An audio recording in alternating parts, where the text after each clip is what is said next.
اس میں سورۃ طٰہٰ لکھی ہوئی تھی، اس کو پڑھنا شروع کیا اور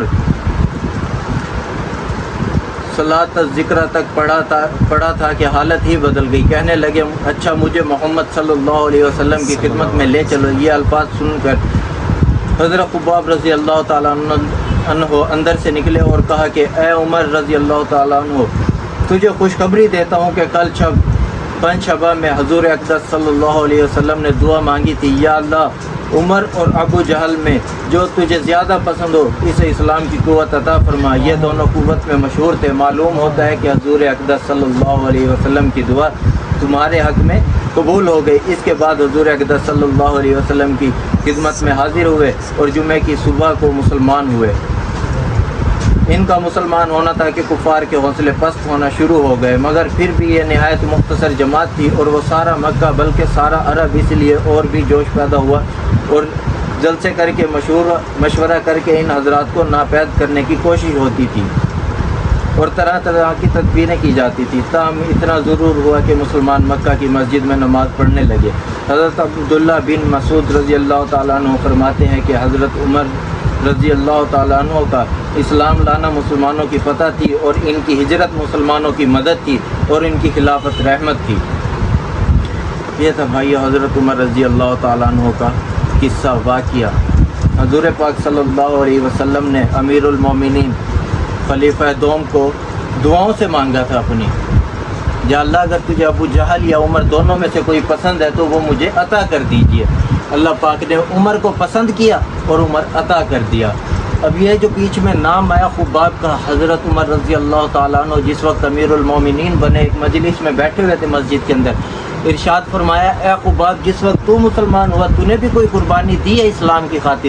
حضرت خباب رضی اللہ تعالیٰ عنہ نے عرض کیا اے امیر المومنین میری کمر سے پردہ اٹھا کے دیکھ لیے، قمیض اٹھا کے دیکھ لیجئے کیا حالت ہے۔ حضرت عمر رضی اللہ تعالیٰ عنہ نے جس وقت قمیض اٹھا کے دیکھی تو ارشاد فرمایا اے خباب آج تک میں نے ایسی کمر کسی کی نہیں دیکھی، صرف ہڈیوں کا پنجرا بچا ہوا ہے کمر پہ، باقی کہاں گیا؟ کسی مشرکین عورت کے غلام تھے، انہیں جس وقت پتہ چلا کہ خباب مسلمان ہو گیا، انہیں جلتے ہوئے دہکتے ہوئے انگاروں پر گرا کر انہیں گھسیٹا جاتا تھا۔ وہ انگارے بجھتے تھے حضرت خباب کے خون سے اور چربی سے، اس قدر مشکلات اور تکلیفیں سہیں اسلام لانے کی خاطر۔ حضرت بلال رضی اللہ تعالیٰ عنہ کو گرم ریت پر لٹا کر ان کے سینے پر پتھر کی چٹان رکھ دی جاتی، یا تو یہ اپنے دین سے پھر جائے یہ تڑپ تڑپ کر یہیں مر جائے۔ لیکن جس وقت حضور پاک صلی اللہ علیہ وسلم کو ان کی اس حالت کا معلوم ہوا تو صحابہ اکرام میں بیٹھ کر ارشاد فرمایا کوئی ہے جو مجھے بلال خرید کر لا دے؟ حضرت ابو بکر صدیق رضی اللہ تعالیٰ عنہ کھڑے ہوئے اور جا کر ابی بن خلف سے کہا کہ تم بلال کو کتنے میں بیچو گے؟ انہوں نے کہا کہ میں اتنے میں دوں گا۔ حضرت ابو بکر صدیق رضی اللہ تعالیٰ عنہ نے کہا چل میں تجھے اتنے درہم دیتا ہوں، مجھے دے دے۔ انہوں نے کہا یہ میں اب نہیں دوں گا، میں تمہارا فلاں باغ جو 600 کھجوروں کا باغ ہے وہ تم سے لوں گا پھر بلال دوں گا۔ حضرت ابو بکر صدیق نے ارشاد فرمایا کہ کیا تو اپنی اس بات پہ قائم ہے کہ میں تجھے اپنا فلاں باغ جو 600 کھجوروں کا باغ ہے وہ تجھے دے دوں؟ اور ابو بکر بلال تو مجھے دے دے گا؟ انہوں نے کہا ہاں تجھے دے دیا، یہ سودا تیرا میرا پکا ہوا۔ جس وقت حضرت بلال کو حضرت ابو بکر صدیق رضی اللہ تعالیٰ عنہ لے کر چلنے لگے تو کہا کہ اے ابو بکر میں تو تجھے بہت سمجھدار تاجر سمجھتا تھا، اگر تو مٹی کا پیالہ بھی خریدے تو تو اسے ٹھوک بجا کر دیکھے، یہ تو نے بہت گھاٹے کا سودا کر دیا، 600 کھجوروں والے باغ کو تو نے بلال کو خرید لیا۔ اس کے بدلے ارشاد فرمائی یہ میں نے بہت وارے کا سودا کیا ہے، یہ میرے نبی پاک صلی اللہ علیہ وسلم نے مانگا تھا مجھ سے بلال، اگر وہ تو مجھ سے پوری جائیداد بھی مانگتا تو میں تجھے دے دیتا۔ یہ تھے صحابہ اکرام رضی اللہ تعالیٰ عنہ کے اسلام لانے کی خاطر تکلیفیں اور مشقتیں اور اپنا سب کچھ لوٹا دینا، اسلام کی خاطر اپنا گھر بار جان مال ہر چیز لوٹا دینا۔ کئی صحابہ ایسے بھی آئے جنہوں نے اسلام کی خاطر ایسی قربانیاں دی، اپنے بچوں کو شہید کروا دیا، خود بھی شہید ہوئے۔ کس کی خاطر؟ نبی پاک صلی اللہ علیہ وسلم جو دین لے کر آئے اس کی خاطر۔ اب نماز تو ہم نے نماز کے لیے کوئی قربانی نہیں دی، ہم کچھ بھی نہیں ہوتے، ہم صرف جاتے ہیں جی نماز کو اپنی جو ہم نے روٹین بنائی ہوئی نماز پڑھائیں جا کے، بس نماز پڑھنے جا رہے ہیں، نماز ادا نہیں کرنے جا رہے۔ صحابہ اکرام بہت خوش ہوتے تھے، جوش منایا گیا جس وقت نماز فرض ہوئی۔ کیوں منایا گیا؟ ارشاد فرمایا صحابہ نے ایک دوسرے کو مبارک دی کہ نماز ہم پہ فرض ہو گئی، اللہ پاک سے براہ راست لینے کا ذریعہ مل گیا، اللہ پاک سے براہ راست باتیں کرنے کا ذریعہ مل گیا۔ حضرت علی نے سے کسی صحابہ نے عرض کی اے علی جس وقت تیرا دل کرتا ہے تو اللہ سے باتیں کرے تو کیا کرتا ہے؟ حضرت علی نے ارشاد فرمایا جس وقت میرا دل کرتا ہے میں نماز ادا کرتا ہوں، جس وقت میرا دل کرتا ہے کہ اللہ مجھ سے باتیں کرے میں قرآن پاک پڑھتا ہوں۔ آج ہم کہتے ہیں کہ ہماری دعائیں قبول نہیں ہوتی، ہم نے دعا مانگنی سیکھی نہیں، ہم دعا مانگتے ہی نہیں اللہ پاک سے۔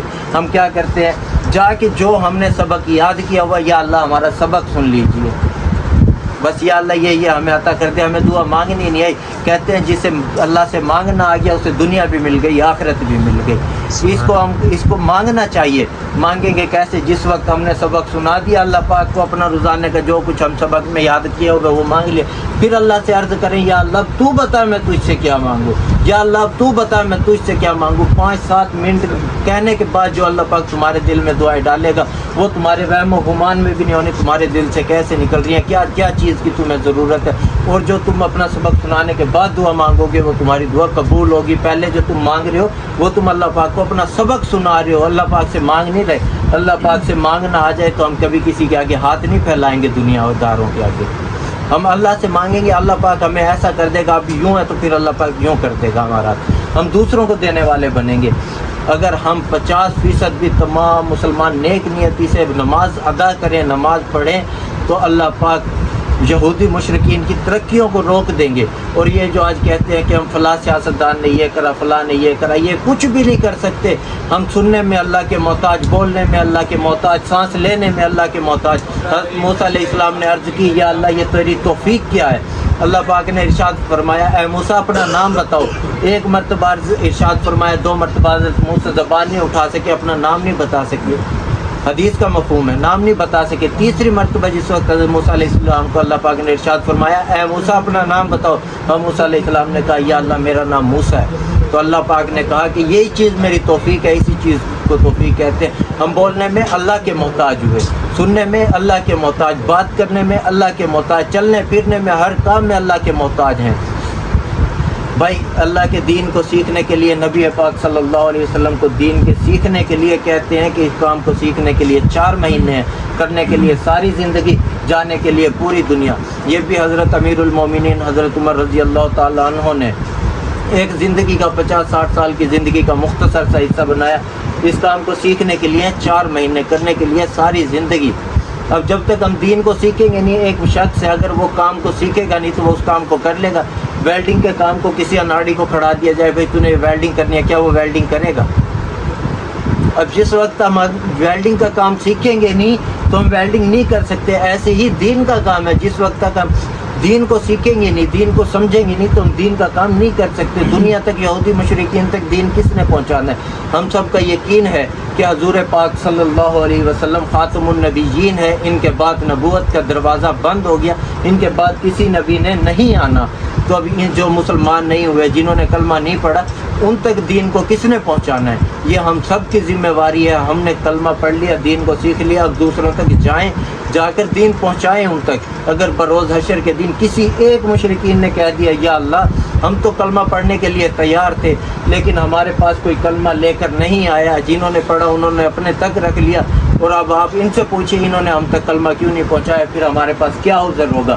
ہم اپنے کاروبار میں، گھر بار میں، آفس میں، زمینوں میں، دکانوں میں مصروف ہو گئے تھے، ہمارے پاس ٹائم نہیں تھا یا اللہ تیرا کلمہ لے جانے کا، ان تک دین پہنچانے کا۔